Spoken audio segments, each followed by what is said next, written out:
layunin nila kung ganun. Pero, ang mga supporters naman ni VP Sara, medyo nadismaya o natatakot sila para kay VP Sara sa seguridad niya. Okay?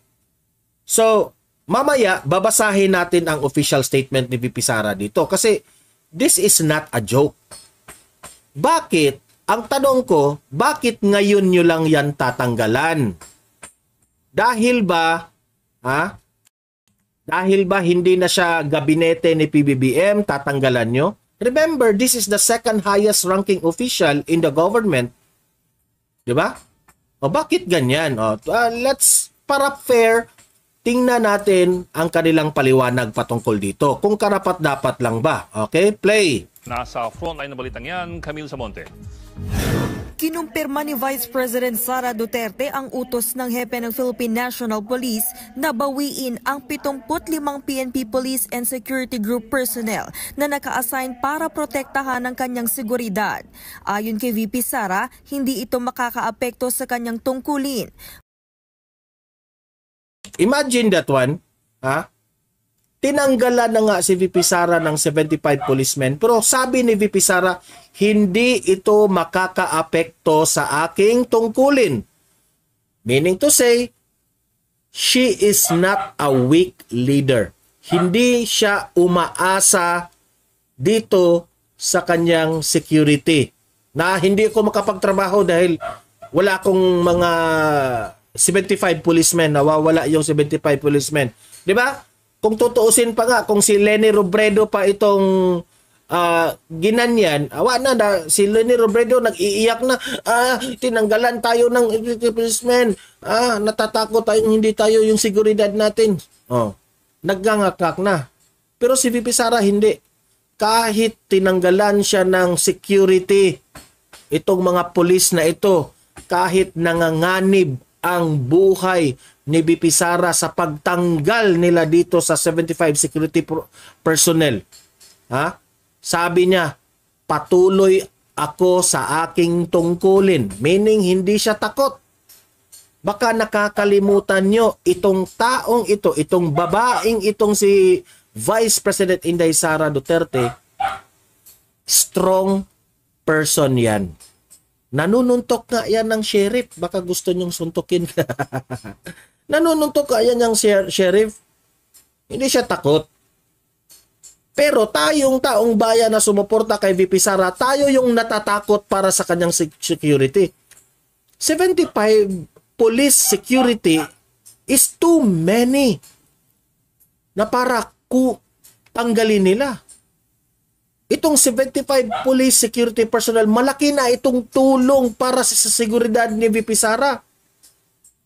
Especially kung pupunta siya sa mga liblib na lugar. Advance nilang ma-check yung palibot. Meron bang mga kahinahinalang mga galawan? Di ba? Pero kung babawasan nyo, syempre, mapipiligro. Delikado, konti. Di ba? Meron tayo. Di ko nga maintindihan Kasi, bakit ililipat nyo sa NCR, Bakit nyo ililipat at bakit ngayon nyo lang yan gagawin? Magti 3 years na na manungkulan bilang Vice President si VP Sara. Magti 3 years na.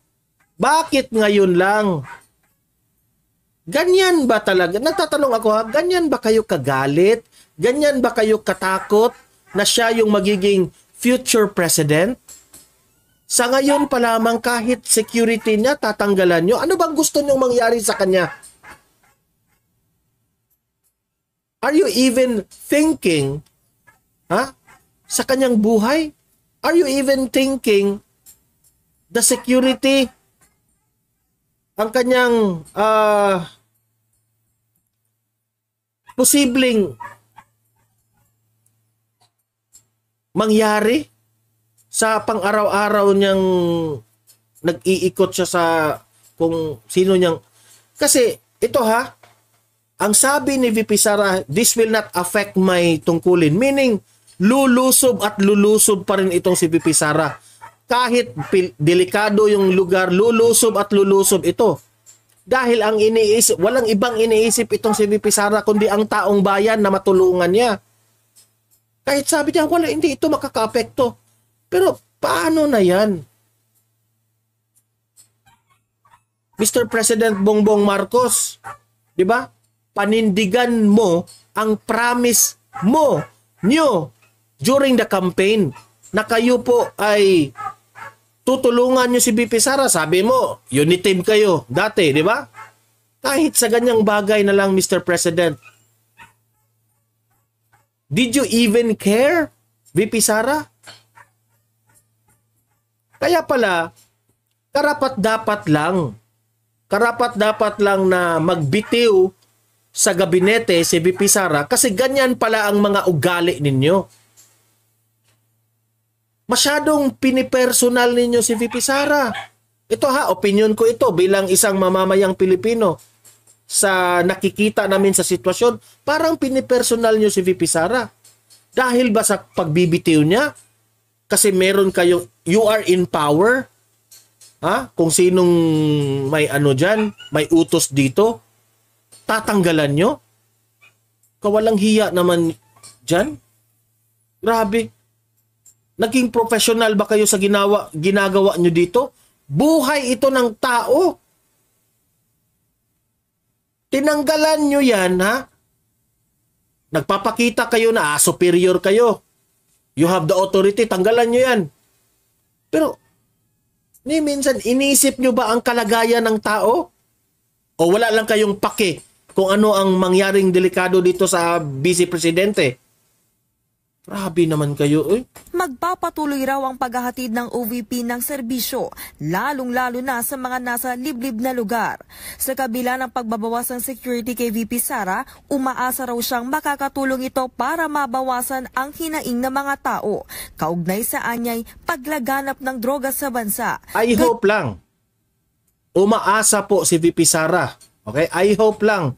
We hope na tama si VP Sara na itong security police na tinanggal na ito ay makakatulong ito sa NCR sa pagsugpo dito sa bawal na gamot na ito. I hope lang nagagamitin yan dyan. At I hope lang na magagampanan yan ng mabuti ang inyong layunin. Okay? We hope. Yun din ang mga nabibiktima umano ng kriminalidad. Ayon naman kay PNP Chief Romel Marbil, hindi ganun karami ang tinanggal nilang security personnel sa bise. Hindi ganun karami? 75? Ang dami niyan. Sinong inuuto ninyo? Ano akala nyo sa taong bayan? Ang dami niya, 75 police security. Pero yun dun sa zona, 2,000. 2,000. Kay VP Sara, 75. Tinanggal, 75. Yung sa zona, 2,000. Security. Hindi kami. Because kahit ano po mangyari, part po ng trabaho po ng police is to secure everybody. Ang complaint po namin, sir, konti po yung tao namin sa police. How can we go with our shift? Ito, kaya ang ginagawa namin, lahat ng excess, babawa po namin. Dagdag pa. Nag-live ko!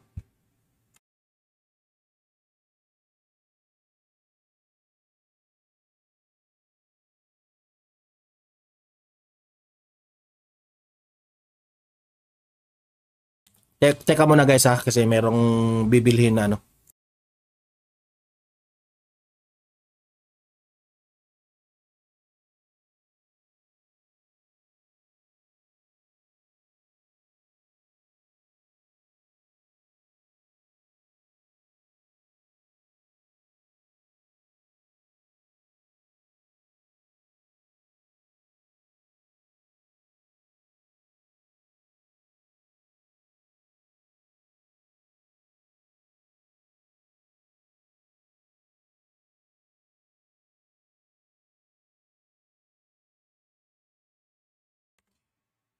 Okay, pasensya na po kasi merong binibili yung aking tatay at emergency lang talaga. Okay, patuloy tayo. Play. Ni PNP Chief Marbil, nasa 300 tauhan ng Presidential Security Personnel Group ang inilipat nila sa National Capital Region Police Office o NCRPO. Tiniyak din ng Presidential Security Command o PSC na hindi sila magkukulang sa pagsisiguro sa seguridad at kaligtasan ni Vice President Sara Duterte.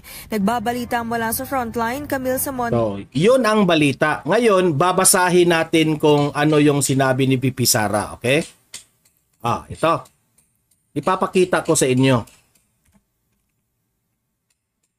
Ito. Ayan. Ito yung inilabas na official statement bago ito binalita, okay? Office of the Vice President. Official statement of VP Sara Duterte on the notice of relief issue against all 75 personnel of the PNP Police and Security Group. Okay? So, para sa akin, itong ginawa ni VP Sara na maglabas ng official statement, ito po ay ginawa niya, sa tingin ko, para rin malaman ng taong bayan na ganito po ang kanyang sitwasyon. Okay? At ang purpose dito kay VP Sara, pinakita niya dito sa sa gobyernong ito, sa administrasyong ito, na hindi siya affected. Okay? Hindi siya affected dito sa ginagawa nila kay VP Sara. That's the number one. I think sa tingin ko, that's the reason bakit niya ito nirelease. Pero at the same time, gusto niyang malaman ng taong bayan na wala na siyang, tinanggalan na siya ng 75 police security. Okay?